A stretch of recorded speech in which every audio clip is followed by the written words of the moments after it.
Okay?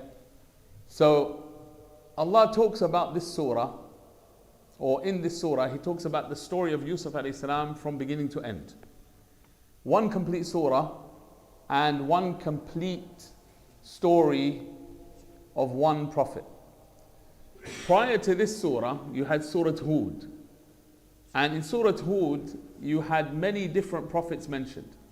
Okay? The stories of different prophets are mentioned. You have Nuh alayhi salam, you have Hud, you have the people of Thamud that are mentioned with Salih alayhi salam, you have Lut alayhi salam mentioned, you have Shu'aib alayhi salam. All of them are mentioned. Then the surah ends, Surah Hud ended with a particular verse from which Surah Yusuf continued. The same message was being reiterated from prophet to prophet. What's the message of every single prophet? Okay, I'll start you off with a nice easy question. What's the message of every single prophet? The message of Tawhid, summarize. What's the statement every prophet told his people? Yep, go on. To worship Allah. Is that it? Is that the end of the message? No, there's a second part. Like we say, La ilaha illallah. So Allah didn't tell us first, worship Allah alone. La ilaha illallah. What's the other part? The negation. Yeah. Don't commit any shirk. And then all of your worship should be directed only to Allah. So this is the message. But in Surah Hud, Allah mentions at the end of the surah, the last verse, وَلِلَّهِ غَيْبُ السَّمَاوَاتِ وَالْأَرْضِ وَإِلَيْهِ يُرْجَعُ الْأَمْرُ كُلُّهُ. Okay, to Allah belongs the unseen of the heavens and the earth, and to Him return all matters. And then Allah says, فَاعْبُدْهُ وَتَوَكَّلْ عَلَيْهِ. Worship Allah alone. He's the one you should be worshipping. And you should have full trust on who? Only on Allah. And Allah is not unaware. Allah is fully aware of what's going on. Okay, this was the final message in Surah Hud after all of those prophets. Then Allah is giving you the whole story of Surah Yusuf in detail. And you see all of that being reiterated in every part of the surah. The sovereignty, the command belongs to Allah alone. He knows everything that's going to happen. It's nothing for Allah. He controls it all. All matters are only decided by Allah. So there's no need to turn to anyone other than Allah. And therefore, you should only rely on Him. Now with this message, you understand every moment in Yusuf alayhi salam's life, you know it's a hard life that he goes through. Yeah? It's a hard life. When Allah tells you about his life, does he get to rest in this life of his? Does he get to rest and relax and put his feet up, have a cup of tea and just chill out? It doesn't happen. Okay? It doesn't happen. It goes through stage after stage. Now, you know, I don't like to sit here and lecture. So I like to ask you questions. Yeah? And what I want you to remember is the last verse of Surah Yusuf. What's the last verse of Surah Yusuf? Everyone should know it. Huh? Anyone know? Anyone know the last verse of Surah Yusuf? Good. لَقَدْ كَانَ فِي قَصَصِهِمْ عِبَرَةٌ لِأُولِي الْأَلْبَابِ. Okay?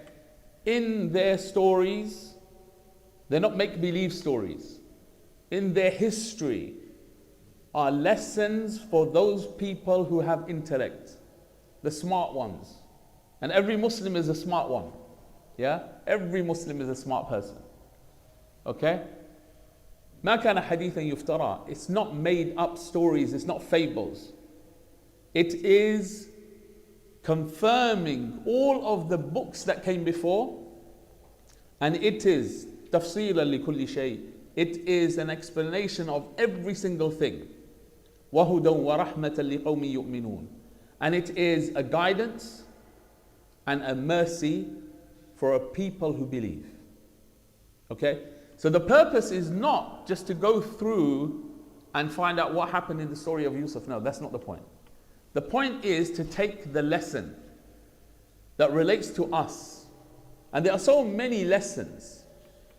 And the scholars mention that any person who has problems in their life, and there's not a single one who doesn't have problems in their life. Whether you're young or old, you have issues in your life that you're dealing with. Challenges.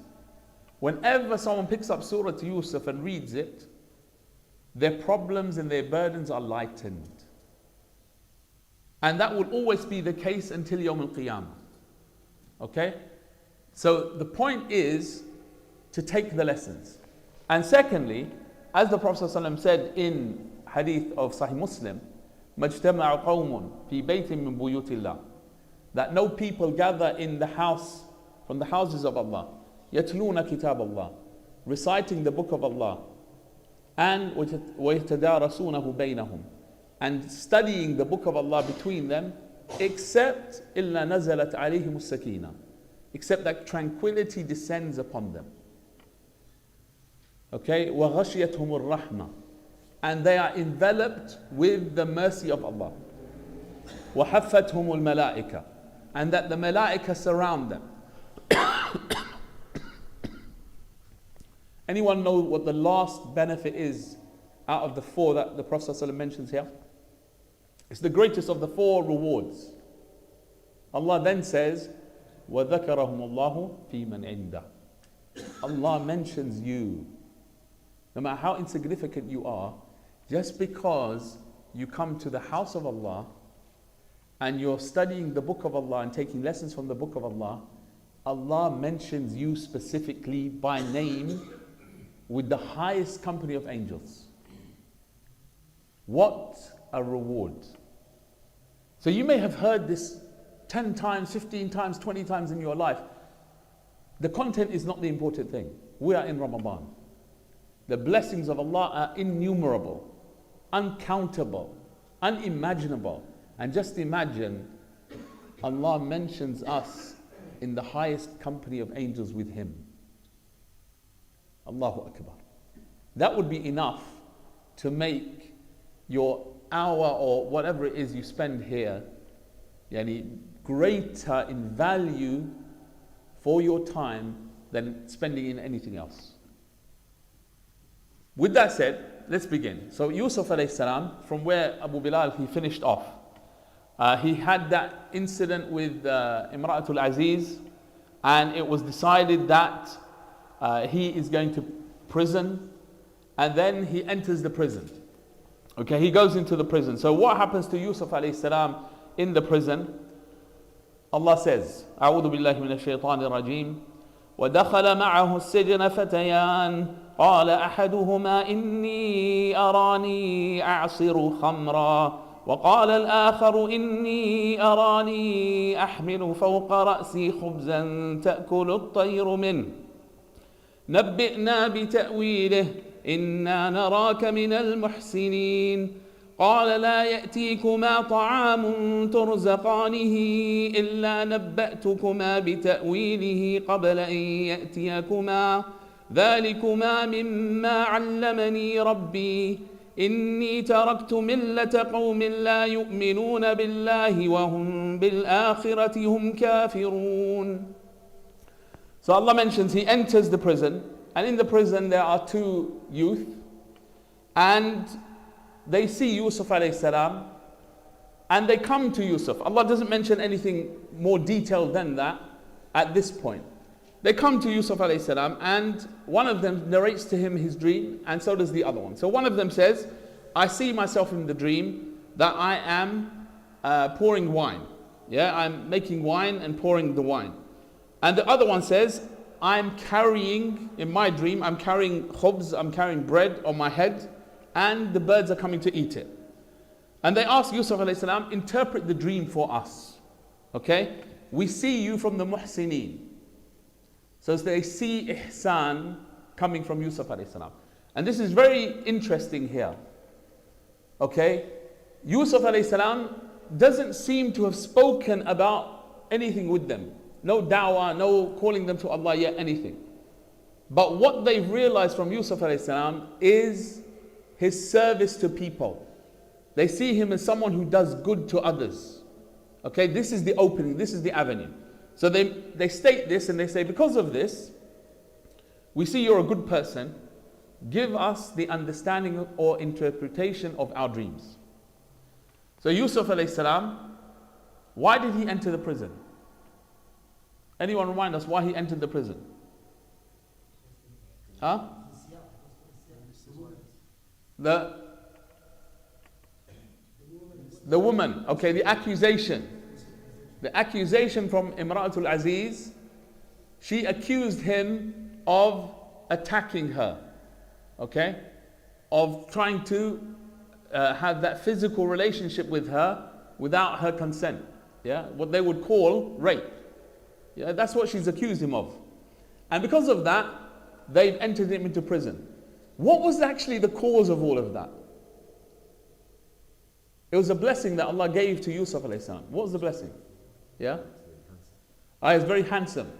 Right. The blessing Allah gave to him in his body, in his person, beauty, caused him to enter the prison. Okay? That's the cause of it. What gets him out of the prison?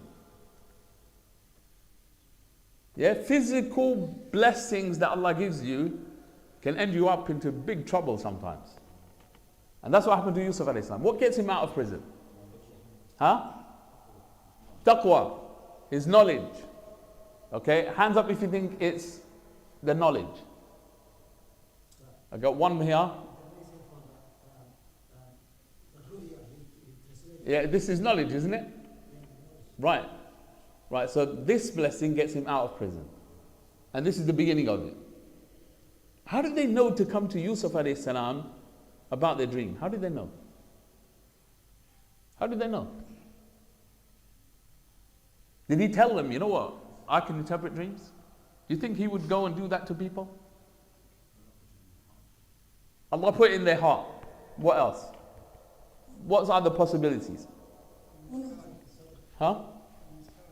From his character. Remember, they said, we see you from the Muhsineen. We see you as a very truthful person, very good person. And remember, the Prophet ﷺ already told us that the more truthful you are as a person, the more true your dreams will be. They will be true. And the first part of Nubuwwah that the Prophet ﷺ saw was true dreams. He would see them and they would happen exactly as they occurred. And he was a Sadiq al-Amin, the completely truthful and trustworthy person.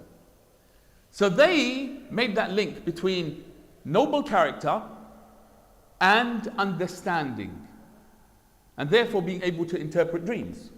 This is what comes across clearly from the Quran. Anything other than that, we don't know. From the Quran, we don't know.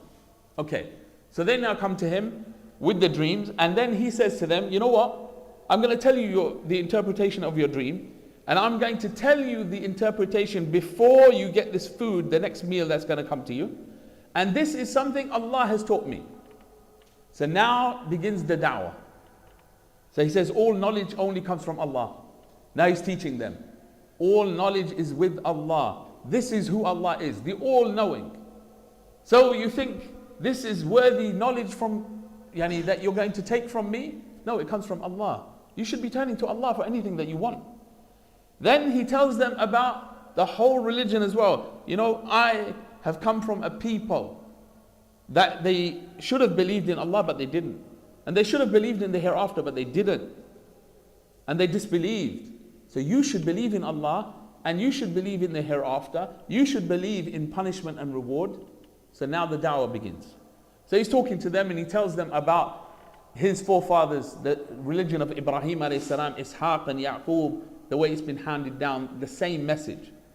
That they only worship Allah and they don't commit any shirk. And then he says, ذَلِكَ مِنْ فَضْلِ اللَّهِ. This is from the grace of Allah. So he explains to them. But most people don't give thanks. Very important here, he says, وَلَكِنَّ أَكْثَرَ النَّاسِ لَا يَشْكُرُونَ. The essence of Islam. What is the essence of Islam? Gratitude.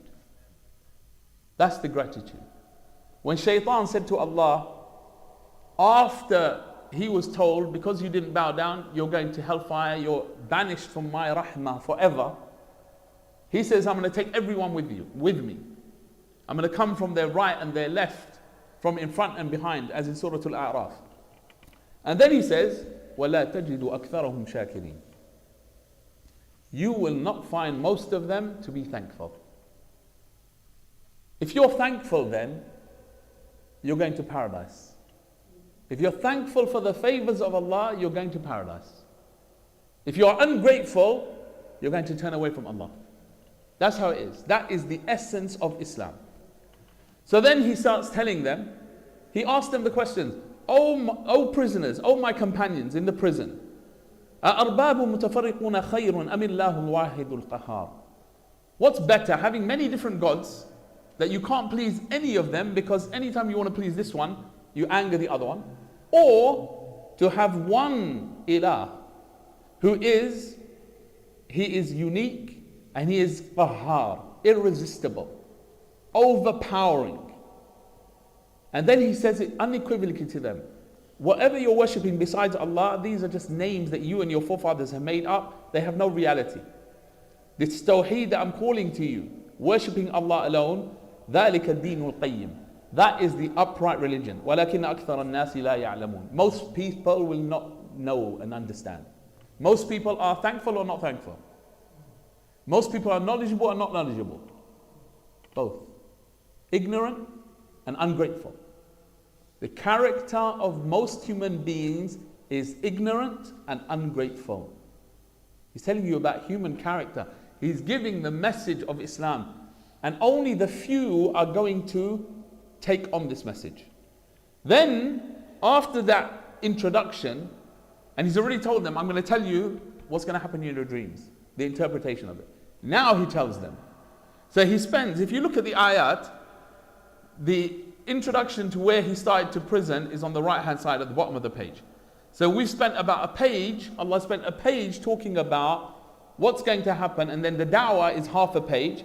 And now what he tells them what's going to happen in their dream is 2 verses. That's it, 2 verses. Which is, if you look at it on the page, takes up a third of a page. So most of it was calling to Allah, establishing the right of Allah upon his slaves. That was the point, that was the message. And then he tells them, okay, as for one of you, he says, you're going to pour wine for the king. And as for the other one, he's going to be crucified. And the birds will eat from his head. And that is a done deal. That's in the qadr of Allah, that's what's going to happen.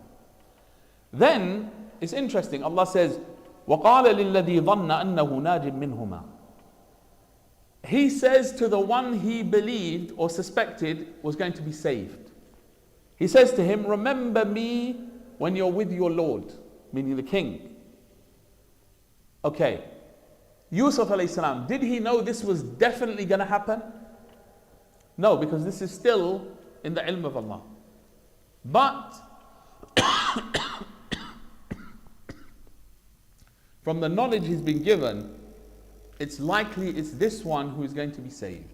So he tells him, remember. So this guy, he gets out of prison. What does he do? Does he remember? Huh? No, he forgot. Okay? So there's a difference of opinion here. فَأَنْسَاهُ الشَّيْطَانُ ذِكْرَ رَبِّهِ فَلَبِثَ فِي السِّجْنِ بِضْعَ سِنِينَ.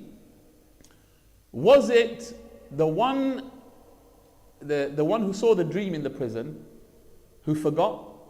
Or was it Yusuf alayhi salam who forgot? So these are 2 opinions. You find the Mufassirun talk about them. Some say this, some say that. But yes, the man from the prison, once he gets out, he's so happy he forgets about Yusuf alayhi salam. That definitely happened. So Allah mentions that. But Yusuf alayhi salam, did he forget? Did he forget also the remembrance of his Lord at a certain time, so he had to stay in the sijn for a while? Some of the scholars said that as well. Okay? For a particular instant, perhaps. Then Allah moves into the crux of the matter, which is the king now sees the dream. What's the dream that the king sees? Okay, Shaykh has answered many times. Anyone else? Yeah, the brother's relaxing here. His 7 cows. What about 7 cows? 7 cows eating. Okay, if I read it, وَقَالَ الْمَلِكُ إِنِّي أَرَى سَبْعَ بَقَرَاتٍ سِمَانٍ يَأْكُلْنَهُنَّ سَبْعٌ عِجَافٌ يأكلهن سبع عجاف وسبع سنبلات خضر وأخرى يابسات. Okay, now you've got 7 cows. You've got 7 fat cows. And these 7 fat cows are eating 7 skinny cows. So that's one part. Second thing he saw, 7 sumbulat khudrin. So you know the corn. So you've got 7 of those corn things full, and they're green. Okay? They're the green ones. And then you've got, like of them, 7 dried, rotten, finished. Okay, so that's what he's seen. 7 fat cows, and they are eating up 7 really thin, worn out cows. And then you've got the 7 ears of grain, of corn, which are green, and then the other side, dried out rotten ones. Yeah.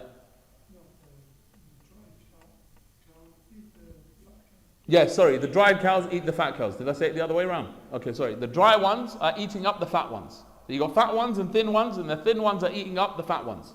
Okay? And then you've got the other ears, they call them ears, the grain. You've got full ones, green ones, and then you've got the messed up ones, the worn out ones. So you've got that in the dream. He sees it. He asks his ministers, what's the interpretation of this? This is bugging me now. I've seen this dream, and there's something about this dream. So at that moment, the guy who's pouring the wine for the king, he says, you know what? I know someone who can give you the interpretation of the dream. It's Yusuf, and he's in prison. It's Yusuf, and he's in prison. Okay, now Yusuf comes out. Does he come out right at this moment? No, he says no. The king is given permission, or has given permission to this guy to go and get Yusuf. This guy goes to Yusuf alayhi salam, tells him, look, the king has seen this. We want you to tell us what the dream means, the interpretation of it. And Yusuf alayhi salam, he doesn't say, no, I'm not going to tell you until you get me out of prison. He doesn't say this. He, in fact, straight away, he tells him the interpretation. You're going to sow the grains and harvest for 7 good years, and then after that, you're going to put grain away, store it away. You're only going to take that which you need to eat, and then you're going to have 7 years of famine, that you're going to survive through this famine because of what you've stored up from the 7 good years. And then after that, you're going to have a good harvest. After that, you're going to have a good time. Things are going to be plentiful again. So you've got 7 tough years to get through. He tells them interpretation straight away. Now, why did Yusuf alayhi salam not say to them, you know what? First get me out of prison and clear my name before I tell you. Why didn't he do that? If you were in prison and you can now solve the crisis for mankind coming their way, wouldn't you use this to get out of prison? Yeah, we would, wouldn't we? So why didn't Yusuf alayhi salam do that? He wanted to clear his name. Right, think about what Shaykh said, yeah? He wanted to clear his name. Did he? Just imagine, the man comes to him and says, this is what the king has seen in a dream. Yusuf, immediately he knows, and he tells him, this is what's coming the people's way. Does he think about himself? No, he doesn't care about himself. He's not bothered. He's in prison. Khalas. The qadr of Allah came on him that he had to go to prison. He's there in prison. Is he complaining about Allah? No, he's not. He's content. Allah put me here. I'm meant to be here. I'm living with Allah. Okay? He's continuing his life. There's a big problem coming to people. They need to know the answer. Because if they don't do the right thing now, they're all going to starve. That's what he cares about. Muhsin. And that's the way the companions that he had in the prison saw him. He wanted to do good to the people. So he tells them straight away. He doesn't hold it, he tells them. Right now, the man comes back and he tells the king, this is the story, this is what Yusuf alayhi salam said. And they come to get him out of prison. He says, no, I'm not coming out. I'm not coming out until you go tell the king, find out what happened to these women who cut their hands. Okay, when they saw him before he got into prison, this is what happened. That scene, what happened to them? So now he's been accused of a crime which he didn't commit, and now he wants to clear his name. Not as a return for the interpretation of the dream. No. He gave them the knowledge to save the people. He gave it already. He wanted to clear his name because he was wrongly accused. And that's perfectly correct. That's from his noble character. So now he says, I'm not coming out until basically my name is cleared. So then the king brings the women and they ask the question and they all testify that Yusuf alayhi salam is blameless. And even Imra'atul Aziz, although she lied when he was present, at this point she makes it clear and she says, no, I was the one who did wrong, not Yusuf alayhi salam. And she makes this statement, ذَلِكَ لِيَعْلَمَ أَنِّي لَمْ أَخُنْهُ بِالْغَيْبِ وَأَنَّ اللَّهَ لَا يَهْدِي كَيْدَ الْخَائِنِينَ. So that he can know.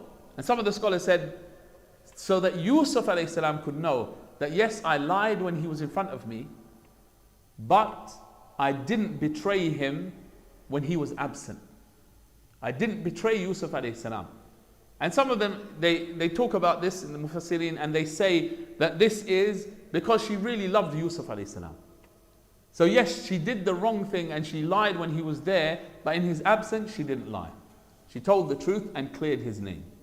Okay, and then she justifies, as they say the next verse, if you interpret it, the Mufassirun, they say this is her statement, وَمَا أُبَرِّئُ نَفْسِي إِنَّ النَّفْسَ لَأَمَّارَةٌ بِالسُّوءِ إِلَّا مَا رَحِمَ رَبِّي. They say that this is an increase in the excuse she's making. The only reason I fell into the crime that I did, okay, chasing after Yusuf in this unlawful manner and then landing him in prison, this is because my soul inclines to evil, and no one is safe from that. The soul inclines to evil, so she's making an excuse for herself.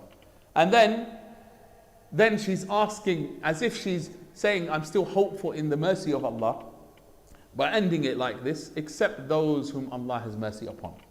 And then, Inna Rabbi Ghafurur Rahim. And Allah is oft pardoning, most merciful.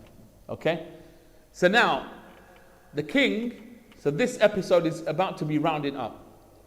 Yusuf alayhi salam was imprisoned.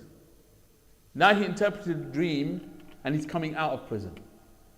Okay? He was humiliated. He was humiliated within that society by being accused falsely of a heinous, a really evil and ugly crime. And everyone knew he was sent to prison. Now look at what Allah does to him. Okay? He was the pious one. He was always turning to Allah. He was the muhsin. He was doing good to all people. So Allah brought to him the king. Allah caused the king to see the dream. Thus he needed Yusuf. Thus Yusuf is brought out of prison because of that knowledge that Allah has given him. And then on top of that, the king turns to Yusuf and says what? What does Yusuf alayhi salam get from the king now? Yeah, khaza'in al-ard. He is now, what do they call it? The treasurer, yeah, economic minister, and some really high position in the government. Yeah, so he gets that position. So where Yusuf alayhi salam was humiliated, Allah honors him in the same place. Okay, he was lowered in that society. Now he gains that highest status there. Okay, he's part of the elite. Right, so then a new chapter starts. So that scene comes to an end. Now a new chapter starts. This is where the brothers of Yusuf alayhi salam, they come back to Yusuf, but here they come because of famine. So Yusuf alayhi salam has been doing what he ordered the people to do. storing the crops in preparation for the 7 hard years or 7 years of famine. So now the famine has reached the brothers who were in around Philistine area, and then they've come. And they've come to seek food from Egypt. And Yusuf alayhi salam recognizes them. وَجَاءَ إِخْوَةُ يُوسُفَ فَدَخَلُوا عَلَيْهِ فَعَرَفَهُمْ وَهُمْ لَهُ مُنْكِرُونَ. So he recognizes them, they don't recognize him. There's a conversation that happens. He gives them the stipend that they're meant to receive, okay? And they brought their goods and they were going to take their goods from them. And then he has a conversation with them. He says, how many brothers are you? He gets into a conversation. He finds out that there's one brother they didn't bring with them. So he says to them, right, so next time you come, make sure you bring your other brother. And if you don't bring him, means that you're lying about this other brother. And if I find out that you're lying about you had this brother and you didn't bring him, which means you don't have him, then you're going to get nothing from me next time. Okay? Then he tells his people, his workers, he says, the stuff that they brought for the food, put it back in their load. Send it back with them. So they're definitely going to come. Because if you took all that stuff, what would happen? What would happen? They can't come back. Why can't they come back? They don't have any goods. They don't have any goods to get the grain. So they might feel shy. How can we go and we haven't got anything? Because these are the sons of a prophet. A prophet is benevolent. They are not going to go and beg. That's not their character. They're not going to do that. So Yusuf alayhi salam makes sure they have something to return with. So they go back. And when they get back to their father, and they open up the goods and they say, look father, we've got all our stuff here and we can easily go back, we can get more and we can increase in what we get because we're going to take our brother with us. So let us take him. What's Yaqub alayhi salam's reply? Is he happy to let the other son go with them as well? Okay, so what does he say to them? What does he say to them? He says, right, how can I trust you? And last time I trusted you with Yusuf alayhi salam, and look what happened. You didn't bring him back. You said he got killed. And then I lost him. And I haven't seen him for so long. Okay? How can I send him? I will only send him حتى تؤتوني موثقا من الله لتأتونني به إلا إن يحاط بكم. I will only send him if you swear by Allah. You make a covenant in front of Allah that you're going to bring him unless something extraordinary happens and you're not able to. But you will do everything in your power to bring him. So they swear by Allah they're going to bring him. And they bear witness that Allah is witness to their covenant. So they've done this now. So he says, okay, I'm going to send him. And then he gives them the final advice. He says, oh my children, don't all go in from one entrance. If you do, you're going to get, your attention will be focused on you and I fear something's going to happen. So don't do this. Go in from different entrances. Split up and go in from different entrances. And then he also says to them, and this is the point, in al-hukmu illa lillah. So this is the second time Allah mentions this. If you remember what I said to you right at the beginning, the end of Surah Hud. وَلِلَّهِ غَيْبُ السَّمَاوَاتِ وَالْأَرْضِ وَإِلَيْهِ يُرْجَعُ الْأَمْرُ كُلُّهُ فَاعْبُدْهُ وَتَوَكَّلْ عَلَيْهِ وَمَا رَبُّكَ بِغَافِلٍ عَمَّا تَعْمَلُونَ. The sovereignty belongs to Allah alone. Allah knows the keys to the unseen in the heavens and the earth. Every matter is only decided by Allah. So worship Allah and only rely on Allah. The same message. In al-hukmu illa lillah. Allah controls what's going to happen. Yaqub alayhi salam is telling them, and upon him I rely. This is how you should behave. Rely only on Allah. And everyone who wants to rely should only rely on Allah. Why? Why should you only rely on Allah? Yep. Everybody needs. Right, everyone other than Allah needs things. So that could mess up their intent or what they're going to do. That's one side. And there's something else in that. Everyone, if you need something, are you strong or weak? You're weak. Okay, so if you rely upon this person and he's weak, can he always do what you need? No. So the only one who can always do what is required is Allah. So why are you going to turn to anyone else? Okay? People will let you down. Would Allah ever let you down? No. So he's telling them, he gives them the message before he sends them out. Then they go. Right, so then they enter through different entrances just as their father told them. And that wasn't going to help them against the plan of Allah. It was already decreed what's going to happen. But that's the precaution that Yaqub alayhi salam gave them. What's the lesson we take from this? What's the lesson? In tawakkul. Huh? Yeah, trust in Allah is there, but there's something else though. So, one has to do something. Right, one has to do something. Good. Right, so you do what is in your means. You do what's in your means, and then you trust on Allah. But then sometimes there's nothing you can do. What about then? Right, then you have to have more tawakkul. Okay? So taking the means is part of the tawakkul. Okay? Not taking the means when you have them is not tawakkul. Okay, that's being lazy. You have something you can do it and have tawakkul. Knowing that Allah's plan is going to take place. Right, but when there's nothing you can do, when your hands are tied, like Yusuf alayhi salam when he was in the well, is there anything he can do now? He's stuck at the bottom. There's no way up.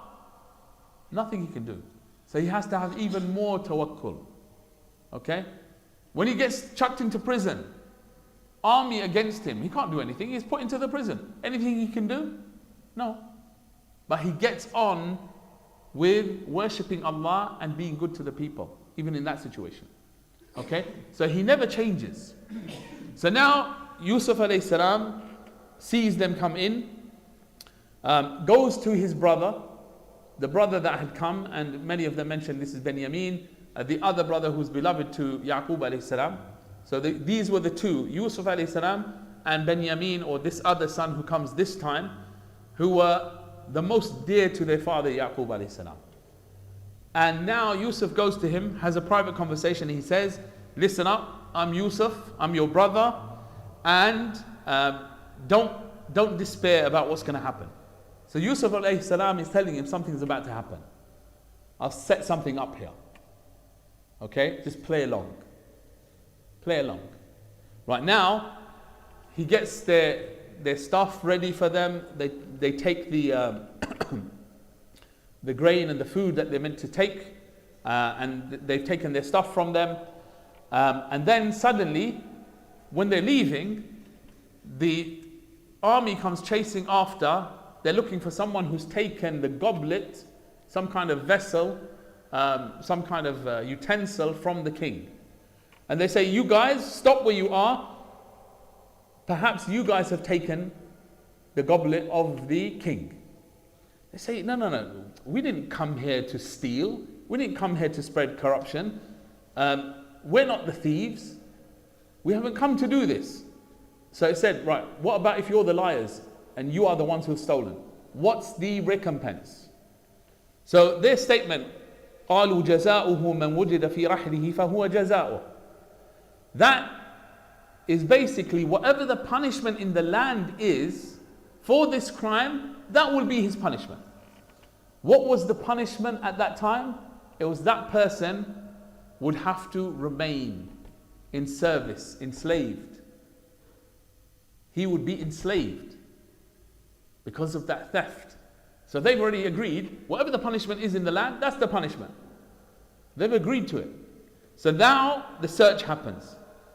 And they search in the other bags and not in the bag where Yusuf alayhi salam has had them put the goblet. In his brother's bag. Okay? The one he wants to keep with him. The one he spoke to. So they find it finally, they go to that one last, and then he is able to keep his brother with him, and the rest have to go back. Right. At this point, Allah says, ما كان ليأخذ أخاه في دين الملك إلا إن يشاء الله. He would not been able to keep his brother in the kingdom, in the place that he wanted to keep him, except if Allah had willed. This was a clever plan by Yusuf alayhi salam. But then Allah says, نَرْفَعُ دَرَجَاتٍ مَّن نَشَاءُ. We raise in rank whoever we please. وَفَوْقَ كُلِّ ذِي عِلْمٍ عَلِيمٍ. And above every knowledgeable one is Allah, most knowledgeable. Okay, so Allah sets it very clear. Again, the message of Tawhid, sovereignty belongs to Allah, comes forward. At every moment when you look through the story, it all belongs to Allah. Rely on Allah. Trust in Allah. Allah has it all under control. Then, they try to make excuses. Oh, please, you're such a nice person. He's got an old father. If you keep him, our father's going to be so distressed. Don't keep him. Keep any one of us, but don't keep him. Yusuf alayhi salam refuses. And he says, no, we would be zalim. We would be oppressors if we were to keep anyone other than the one who committed the crime. So that way, he's sending them away and they give up hope.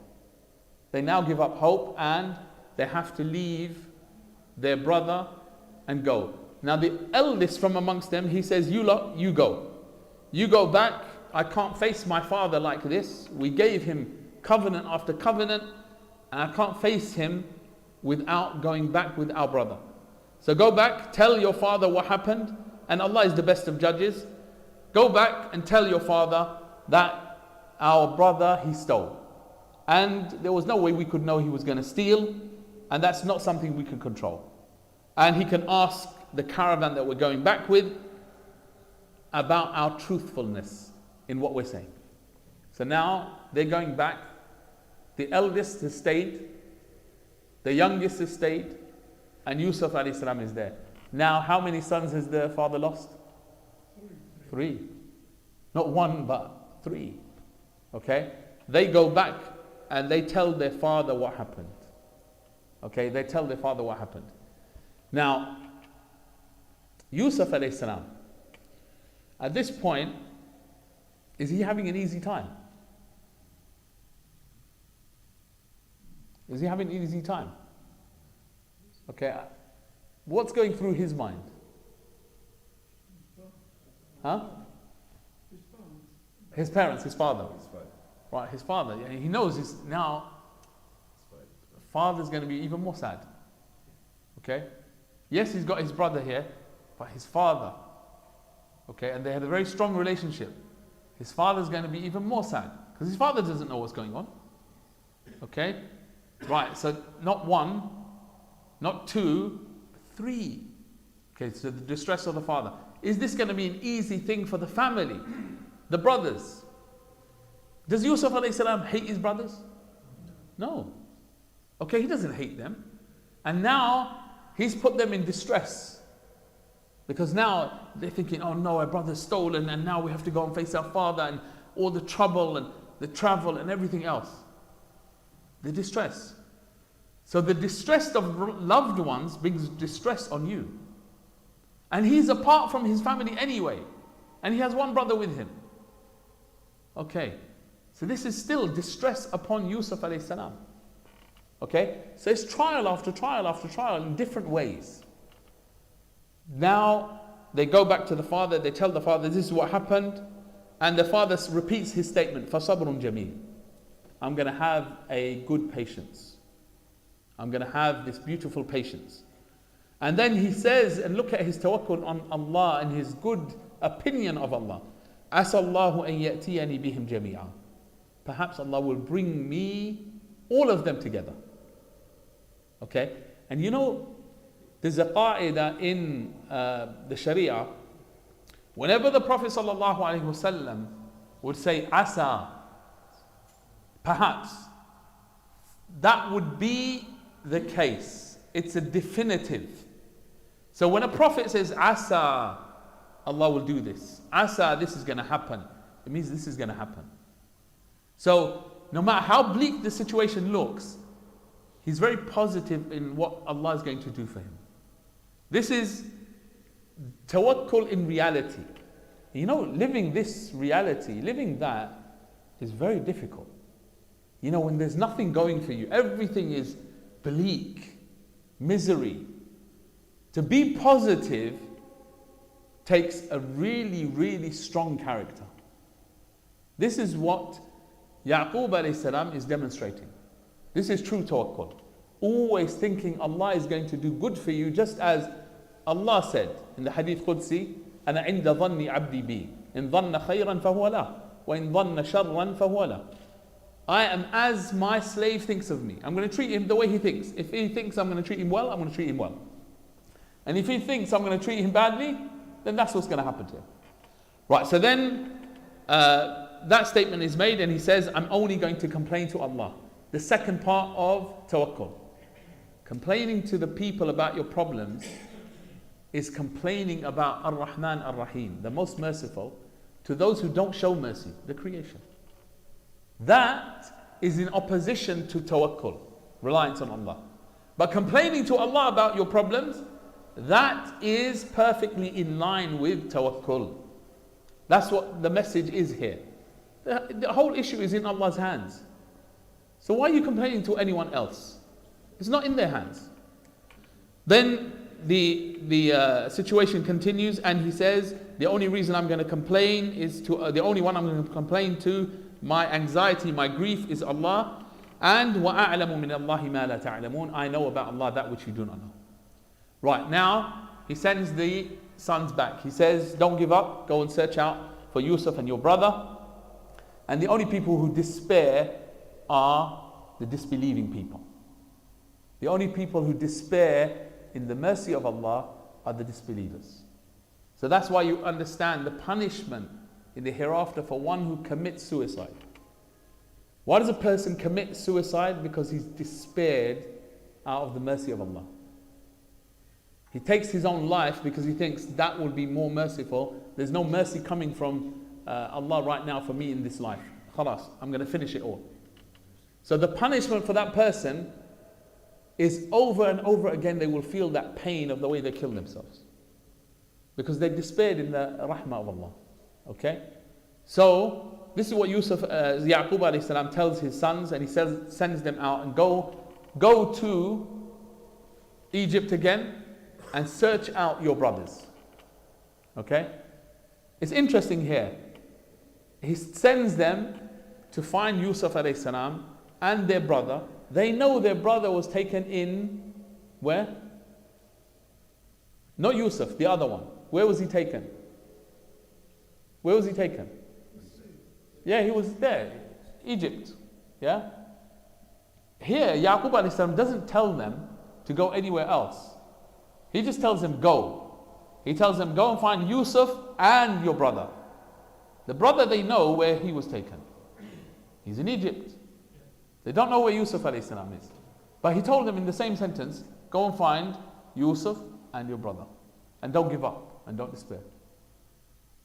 Yeah, possibly he knew. Possibly he knew. He's only sent them, go and find. He knows they're going to come back now and there's going to be a reunion. Okay, and remember, the Mufassirun, when they talked about the dream in the beginning, Yaqub alayhi salam is a prophet. Prophets had dreams. And that's part of the nubuwah, the beginning of nubuwah, beginning of prophethood. So they say, some of the Mufassirun said that Yaqub alayhi salam knew the interpretation of the dream when Yusuf alayhi salam told it to him. Right at the beginning, he knew. Maybe not the detail, but he knew that Allah was going to lift his rank and raise him above the family. Okay? And give him that status in this world. He was going to give it to him. So now he's telling them, go and find him because I know they're going to come back to me. So now they go into Misr again, and now they have very little to give for the grain and they've asked for more. They complain about the famine and they're very poor and they know what they have is worthless. So they say, they implore Yusuf alayhi salam and they're saying, give us and وَتَصَدَّقْ عَلَيْنَا, give us even charity. إِنَّ اللَّهَ يَجْزِي الْمُتَصَدِّقِينَ. They're appealing to His good nature, that Allah will reward those who give to charity and who are benevolent. So they're appealing to Him. And then now, Yusuf alayhi salam is going to reveal all. He says, قَالَ هَلْ عَلِمْتُم مَا فَعَلْتُم بِيُوسُفَ وَأَخِيهِ إِذْ أَنْتُمْ جَاهِلُونَ. He says to them, do you know, are you aware of what you did to Yusuf and his brother when you were these jahil people, ignorant, oppressive people? And then they exclaim, are you Yusuf? There's no one else who knows about this, so you must be Yusuf. He says, yes, I am Yusuf, and this is my brother. And then he says, قَدْ مَنَّ اللَّهُ عَلَيْنَا. Now, you think about Yusuf's life. What's the first thing? Jealousy of the brothers, which caused them to almost kill him. They threw him in the pit, thrown in there, left, abandoned, then picked up a free soul, a noble soul, picked up, treated as a slave, sold, imprisoned, goes into a household where he's meant to be looked after. Then the one who's meant to be taking care of him, the woman, she's the one who causes him more grief. She wants him to commit haram with her, and then because of this, she accuses him publicly, and then he's accused, a noble person who has no crime against him, chucked into prison. All of this, and it keeps getting worse and worse and worse. And he says, قَدْ مَنَّ اللَّهُ عَلَيْنَا. Okay? Every single thing that I went through was a blessing. I want you to put this in your mind. Okay? I'm going to come back to this at the end. Why is all of this a blessing? Okay, the question I'm going to ask you at the end, I want you to think about it from now. Why is everything that happens to him, every single trial, a blessing? That's what he's saying. And then he gives us two characteristics that every Muslim has to have, and this gives you the greatest success in this world and the hereafter. إِنَّهُ مَن يَتَّقِي وَيَصْبِرْ فَإِنَّ اللَّهَ لَا يُضِيءُ أَجْرَ الْمُحْسِنِينَ. Whoever has taqwa of Allah and is patient, persevering, persistent, he will be from the greatest of those who succeed. Those two characteristics, taqwa and sabr. That's it. That's it. You have these two, you have the world and everything in it. Okay, so now they profess, we're sorry for what we did. He says to them, no crime on you, no blame on you today. You're forgiven. Allah is going to forgive you. He's Arhamur Rahimeen. And then he says, go back with my shirt and put it over the face of my father. He will be able to see. So now they're about to have the reunion. They send back the shirt. The shirt hasn't come yet. It's on its way with the caravan. And Yaqub alayhi salam, he says, I smell the fragrance of Yusuf. I smell it. The victory of Allah, I smell it coming before it's come. Okay? I smell it. And they say, this is, you become old and senile and you don't understand. Saying this to a prophet, his own children. His own children. And then we think, our children say things to us and we get hurt and we think, oh no, these wretched people now, my children. No. They said it to a prophet and they know he's a prophet. Okay? And he persevered with them. Okay? They say, this is your dalalik al-qadim, your old misguidance that you've fallen into again. Right? So now the caravan comes, the shirt comes, they put it on his face. He can see again because of the grief, his eyesight was lost. And now they apologize to him. The sons are apologizing to him. He says, I'm going to seek Allah's forgiveness for all of you. And they mention Allah is Al-Ghafur Al-Rahim. Now the reunion. They all come. Yusuf alayhi salam said, bring the family. Bring them all to Egypt. They all come. They're now in Egypt. And they come upon Yusuf alayhi salam, and he brings his parents close. He says to them, enter Egypt honored, and you people are safe and guaranteed safety and security here. And he raises his parents up on the throne. And then they all prostrate to Yusuf alayhi salam. At this point, the prostration, what does Yusuf alayhi salam say? Right, this is the ta'wil. This is the reality of my dream. Here it is, Allah has made it real. Okay? That's the actualization of the dream itself. And then, وَقَدْ أَحْسَنَ بِي, Allah honored me, was good to me. إِذْ أَخْرَجَنِي مِنَ السِّجْنِ, He brought me out of the prison. وَجَاءَ بِكُم مِنَ الْبَدْوِ, He brought you out from the lands. He brought you and gathered all of us when shaitan had put enmity between us as a family. And Allah is subtle. Why subtle here? Why the name Allah has used Latiful lima yasha? Latif, why? Latif. Not Rahim, not Rahman, but Latif. It's not only kind though. No. Right, Latif is one who brings, Al-Latif is the one who brings you mercy in a way you could never understand. In such a subtle way, you didn't see it coming, and suddenly it's here. It was coming from the beginning, but you couldn't see it. Okay? Now, maybe you understand when Yusuf alayhi salam said, قَدْ مَنَّ اللَّهُ عَلَيْنَا. قَدْ مَنَّ اللَّهُ عَلَيْنَا. And then we talked about the trials. What did he see that we didn't see at that point? He saw the rahmah of Allah in every single episode. Right? Can you, just sitting, relaxing, chilling out, not going through any problems, can you become someone who's powerful, an authority, a leader, someone worthy of status? Can you? Can you become that? No. Doesn't happen. You look in the history of humankind.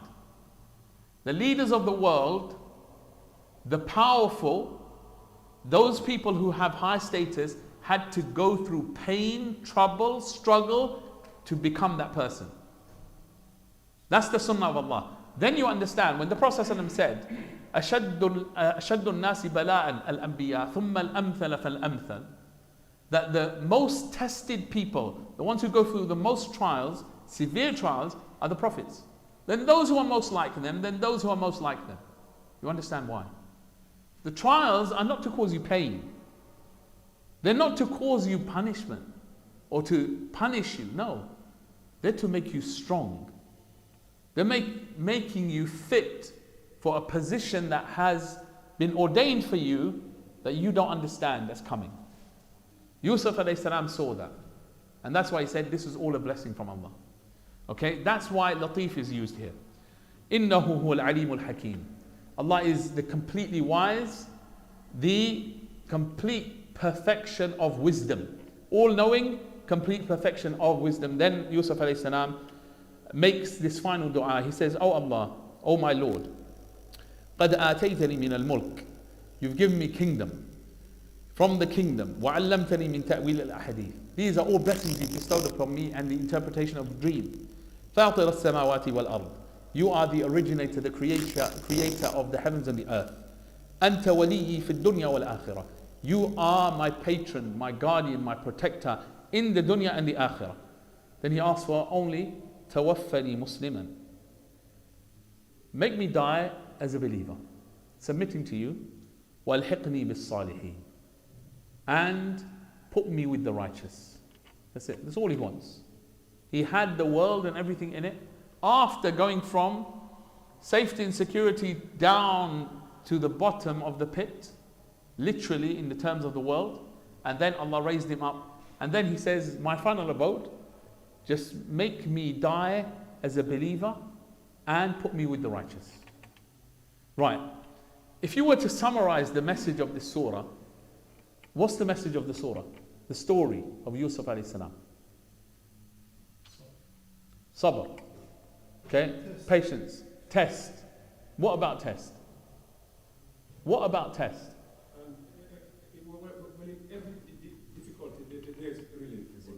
Right, with every difficulty there is ease. Yeah, inna ma'al usri yusra. Yeah? Huh? Yeah, so, right, so these concepts are there. Right, what else? Challenges. What about challenges though? There's something very specific to be about challenges. Are challenges good or bad? What is good?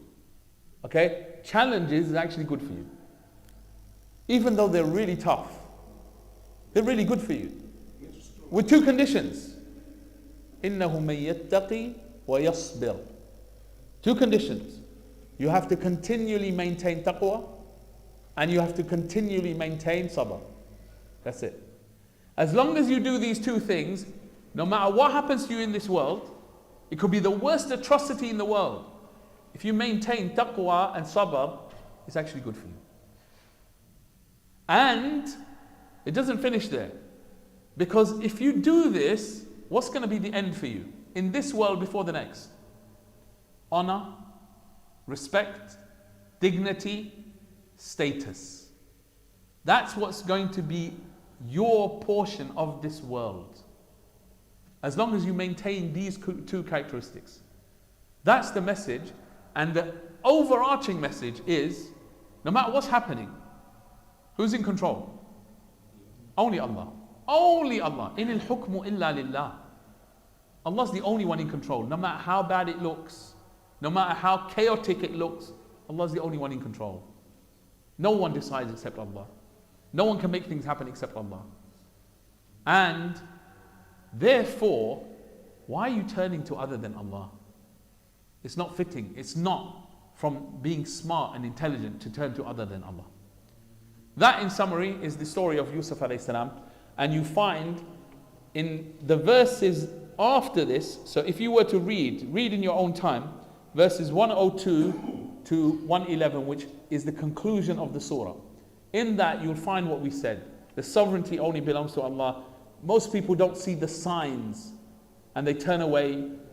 Most people disbelieve because they don't see the signs, and they're not going to believe until the punishment is right on their heads. This is the message that has always been the case upon clear guidance and evidence. The prophets have come with it one after another. They were all belied. Look at the people who disbelieved them. What happened to them? Look at the people who believed and followed the prophets. Look at that. And then the final thing, the test will get so hard until people will think that the prophets will even think they've been disbelieved and belied, and you would give up. But Allah gives victory. And the final verse, as we said, in all of that is a lesson for people of understanding. May Allah give us understanding and tawfiq to turn to His book and take guidance from it in every aspect of our lives. Subhanakallahumma wa bihamdik. Ashhadu an la ilaha illa anta astaghfiruka wa atubu ilayk. Wassalamu alaikum wa rahmatullah. Wa yakum. Wa alaikum salam. Yeah.